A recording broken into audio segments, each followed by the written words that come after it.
जो Trump Republican को चंदा देता था, वही ट्रंप बोला कि भाई तुम राष्ट्रपति क्यों बनोगे, हम राष्ट्रपति बनेंगे। जब हमारे ही चंदे से तुम डेमोक्रेसी चलाओगे तो हम डेमोक्रेसी के हेड होंगे। और कल को हो सकता है देश के सबसे बड़े उद्योगपति अंबानी जी, देखिए आप अपनी पत्नी का अगर कोई गिफ्ट देना चाहते हैं बर्थडे पे तो आप पर्स देंगे, वो हवाई जहाज देते हैं। आप अगर अपने बच्चे को कुछ देना चाहेंगे तो आप बैट बॉल खरीद करके देंगे, वो क्रिकेट टीम खरीद करके देंगे। कल को हो सकता है, अभी बोला कि इनका स्टार्टअप कराना है तो बेटे के लिए जियो बना दिया, जियो इंडिया। जियो इंडिया नहीं, अंबानी जी का पोता जियो इंडिया कर रहा है, ठीक है। कल को ये कह देंगे कि भाई मोदी जी को बहुत चंदा दे दिया, आजकल उनके पीठ पे हाथ रखना छोड़ करके अपने बेटे के पीठ पे हाथ रखेंगे, वही इस देश का प्रधानमंत्री होगा। ये खतरनाक है, ये खतरनाक है। कैंपस के लिए ये मुद्दा ज़्यादा इंपॉर्टेंट है। और परिवारवाद, वंशवाद, जातवाद, ये जो सवाल है, इस सवाल को आज का यूथ जनरेशन बहुत सीरियसली ले रहा है। और इसका एक सिंपल एग्जाम्पल है, आप ये देख लीजिए कि मोदी जी, मैंने ऐसा तो नहीं है कि उनके 10 हाथ हैं, वो कौन सी ऐसी बात थी जिसने फर्स्ट टाइम वोटर को अट्रैक्ट किया। वो बात ये थी कि एक नॉर्मल कार्यकर्ता होने के बावजूद वो आदमी पार्टी के टॉप पोजीशन पे पहुंचा। ये एक पॉजिटिव बात है। इसके अलावा एक और चीज है जो बहुत इंपॉर्टेंट है, वो ये है कि पूरी दुनिया में इस्लामोफोबिया है। किसी भी मुसलमान से ही पूछा जाएगा कि तुम आतंकवादी हो कि नहीं हो, भले ध्रुव सक्सेना जो है वो ISI की जासूसी करने में पकड़ा जाता हो, लेकिन ये सवाल उसे नहीं पूछा जाएगा। तो उसके लिए जरूरी था कि मोदी जी भाषण में बोलें विकास की बात। जब गुजरात मॉडल की बात हो तो नॉर्मल लोगों को लगे कि विकास की बात हो रही है। दरअसल गुजरात मॉडल ये था कि माइनॉरिटीज को घेर करके उनके घेटोज में मार दो और पूरे देश को ये एग्जाम्पल दो कि इसी तरीके से तुम मारे जाओगे अगर भाजपा का विरोध करोगे तो। ये जो डर का माहौल है, इस डर के माहौल को कैप्चर करके मोदी जी इस देश के प्रधानमंत्री बन जाते हैं। और जितने भी वादे हैं, जितने भी इशूज हैं, उस पर अगर इस कैंपस में कोई डिबेट खड़ा करना चाहता है तो इमीडिएटली कह दिया जाता है कि ये देशद्रोही है। अगर आप मोदी विरोधी हैं तो आप अपने आप से प्रमाण पत्र ले लीजिए देशद्रोही होने का। क्योंकि देश क्या है, देश बनता कैसे है, देश की परिभाषा कैसे तय होगी, ये आज हमारे लिए इंपॉर्टेंट नहीं है। हमेशा हमको डाइवर्ट किया जाता है। मैं समझता हूं कि देश की परिभाषा कॉन्स्टिट्यूशन से है और इसके प्रियम्बल का पहला लाइन है हम भारत के लोग।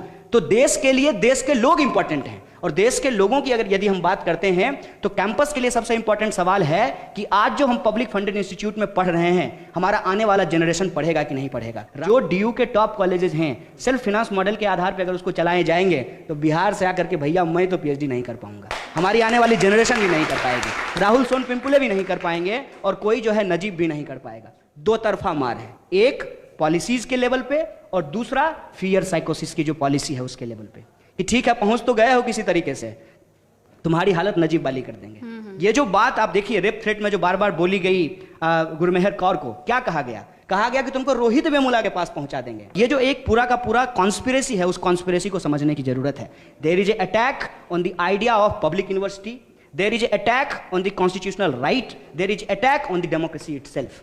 अगर ये कॉन्स्पिरेसी हम नहीं समझते हैं तो हमारे सामने इसी तरीके के लॉलीपॉप फेंके जाएंगे कि गांधी परिवार इस देश को बर्बाद कर दिया गया, फिर ये लॉलीपॉप फेंका। मैं गांधी परिवार को क्लीन चिट नहीं दे रहा हूं, इस मुगालते में ना रहेंगे कि जो इस तरीके के लॉलीपॉप फेंके जाएंगे, फिर कहा जाएगा कि बुर्का खत्म कर देना चाहिए। बहुत इंटरेस्टिंग फैक्ट मैं आपको बताता हूं कि बुर्का का विरोध करने के लिए ABVP की मतलब RSS की महिला मोर्चा ने एक केसरिया स्कार्फ पहनने का चलन चलाया है। कर्नाटका के अंदर लोग बुर्का का विरोध करने के लिए केसरिया स्कार्फ पहन करके कॉलेजों में जा रहे हैं। मतलब एक रूढ़िवादी चीज का विरोध करने के लिए आप दूसरे रूढ़िवादी चीज को अपना लीजिए। मतलब भेड़िए से बचने के लिए आप जो है चीते के मांद में जाकर के बैठ जाइए। ये इस तरीके का जो पूरा का पूरा एक नैरेटिव खड़ा किया जा रहा है। फिर 10 बच्चे की बात की जाएगी, लव जिहाद का बात किया जाएगा। वो जो बेफजूल की बात करता है साक्षी महाराज, क्या बोला है कि इस देश में जो पैदा लिया है वो सब हिंदू है, इसीलिए सबको जो है जलाना चाहिए। जलाने के लिए आपके लकड़ी के आपके चाचा देंगे और फिर इकोलॉजी का क्या होगा। ये जो पूरा का पूरा सवाल है उसमें जितनी बात को आप इंट्रोड्यूस करते हुए बोल रहे थे कि what is the idea of growth, what is the economic policy, what is the role of politics, ठीक है ना। और ये जो इंपॉर्टेंट बेसिक सवाल है, इस बेसिक सवाल को डाइवर्ट किससे किया जा रहा है। कुछ मत कीजिए, लड़की छेड़ दीजिए, तिरंगा झंडा हाथ में ले लीजिए, देशभक्त हैं देशभक्त हैं देशभक्त हैं, लड़की छेड़ना अपराध नहीं है। किसी को जो है मार दीजिए, कैमरा का जो है मीडिया का कैमरा तोड़ दीजिए, कुछ भी बोल दीजिए, वायलेंस कर दीजिए और कह दीजिए कि भाई देश के खिलाफ नारेबाजी हो रही थी। सपोज कीजिए कि देश के खिलाफ कुछ बोला जा रहा है, कैंपस में कोई पोस्टर लगाया गया है, उससे आप असहमत हैं, लेकिन वो कॉन्स्टिट्यूशनल है कि अनकॉन्स्टिट्यूशनल है, वो लीगल है कि इलीगल है, वो सेडिशियस है कि नहीं है, वो सेडिशन के अंतर्गत उस पर कार्रवाई होनी चाहिए कि नहीं होनी चाहिए, ये कोई कंगारू कोर्ट में तय नहीं होगा। ये इस देश के न्यायालय के द्वारा तय किया जाएगा, रूल ऑफ लॉ के द्वारा तय किया जाएगा। एबीवीपी तिरंगा झंडा लेकर के किसी को देशभक्ति का प्रमाण पत्र नहीं दे सकती है। एक बात। दूसरी बात यह है कि इनका इतिहास क्या है, इनका इतिहास क्या है, बार बार चीज निकल करके आ रही है, मुंह में दही जमा लेते हैं। ऐसे तो ये लोग इतना बोलते हैं, इतना बोलते हैं, इतना फेंकते हैं कि समझ में नहीं आता। जब ये मामला चल रहा था कि मैंने नहीं ने सेंचुरी मारा, मेरे बल्ले ने मारा, तो मेरे दिमाग में इमीडिएटली आया था, तब तो मोदी जी भी कल को कहेंगे कि मैंने नहीं फेंका था, मेरे मुंह ने फेंका था। कि ये जो सिचुएशन है, उस सिचुएशन में पूरे के पूरे डिस्कोर्स को जो है डाइवर्ट करने की कोशिश की जा रही है। इनका इतिहास ये, अभी 11 लोग पाकिस्तान की जासूसी के लिए पकड़े गए हैं। इससे पहले आप इतिहास पढ़ लीजिए, अंग्रेजों की जासूसी किया करते थे और बार बार इन्होंने कहा था कि अंग्रेज हमारे दुश्मन नहीं हैं, हमारे दुश्मन हमारे ही देश के नागरिक हैं। आज भी ये अपने ही देश के नागरिकों के ऊपर मारपीट कर रहे हैं और फर्जी तरीके से देशभक्ति बनाम देशद्रोह का विमर्श खड़ा कर रहे हैं। इस विमर्श से हमारा पेट भरने वाला नहीं है। अगर 2 करोड़ रोजगार पैदा मोदी जी नहीं कर पाते हैं, हमारे लिए सड़कों पे उतरने के लिए ये सबसे बड़ा मुद्दा है। रोहित को जस्टिस दिलाना ये हमारा सबसे मुद्दा है। नजीब को वापस लाना ये हमारा मुद्दा है। ये कितना भी ट्रैप में